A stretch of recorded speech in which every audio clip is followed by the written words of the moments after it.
Hi, I'm Suzanne, and in this video I will be demonstrating a hip exercise. I will start by prefacing this is not a clamshell. I know clamshell is a very popular exercise, and it's also not always the best exercise for hip stability or if you're trying to target specific muscles.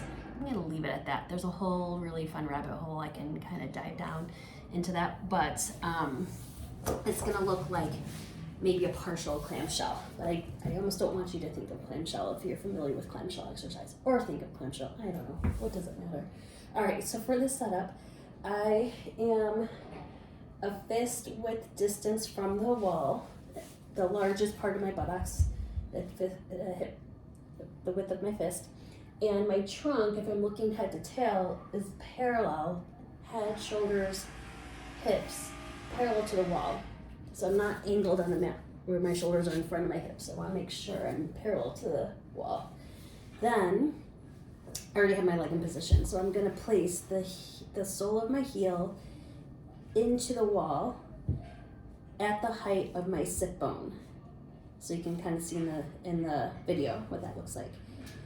Then I place my top hand on the pelvis and I drag my top pelvis, my top hip, that direction, which helps to lift my body weight. So this is me resting. I'm kind of in a shortened waist position.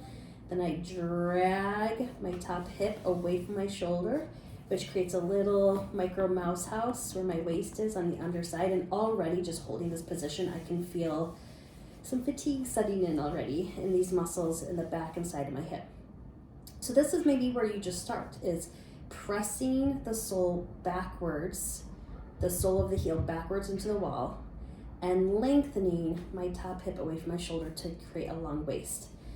And then make sure you're still breathing. So just holding this position as if I'm trying to hold, I used to say $100 bill, but I think with inflation now it's a $1,000 bill. I'm trying to hold it into the wall with my heel. So just holding this may be a place to start. And then take a rest. Ooh, that was tiring. Does that feel so tiring? Okay, so we're gonna try that again. Place the sole of my heel into the wall, and you can see my knee is bent about 90 degrees. That's why you can't really see it in the mirror or in the video. Drag my top hip away from my shoulder while I'm still pressing, like I'm trying to push my hips away from the wall, but I'm not moving. Then I'm gonna float my knee up a couple inches. I'm not going all the way where I'm twisting my hip. I'm just a couple inches.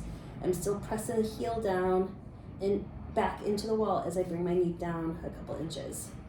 And then press as you float your knee up a couple inches, still keeping the waist long, my breath flowing, and down. So this is a partial range of motion. I'm not going to the full extreme. That's not the goal here. The goal is to see how well you can dissociate the motion of your thigh bone on a nice, quiet, stable pelvis. And there's a lot of things that are happening to be successful. One is the narrowing and wrapping of the abdominal muscles in the front and all the way around my pelvis and waist. I'm still trying to breathe with ease. I'm not trying to hold my breath and relaxing my shoulders. I'm keeping that magnetized pressure of my heel back into the wall behind me. And then I'm floating this knee up and down while I'm maintaining all of that. Ooh, I'm getting tired. I don't know how many reps that was, but I don't know if that was 10. I'm gonna take a rest. Give myself a little pat to help those muscles relax, and then do one more round. So the heel finds the wall, lengthen my top hip away from my shoulder, narrow my waist, but not so much so that I can't breathe, and keep my chest and shoulders relaxed. Pelvis stays stable. Oh gosh, I don't even think I can do very many more. I probably didn't give myself a long enough rest between sets. Yeah, usually you want to rest about 30 seconds. I definitely did not rest 30 seconds. That's all I can do. Ooh, that is fatiguing. And so you should feel it right around here or even directly on the side of the hip, which tells you that you're working in the right hip muscles that are specifically responsible for stabilizing your hip. I hope you enjoyed this video and stay tuned for next time.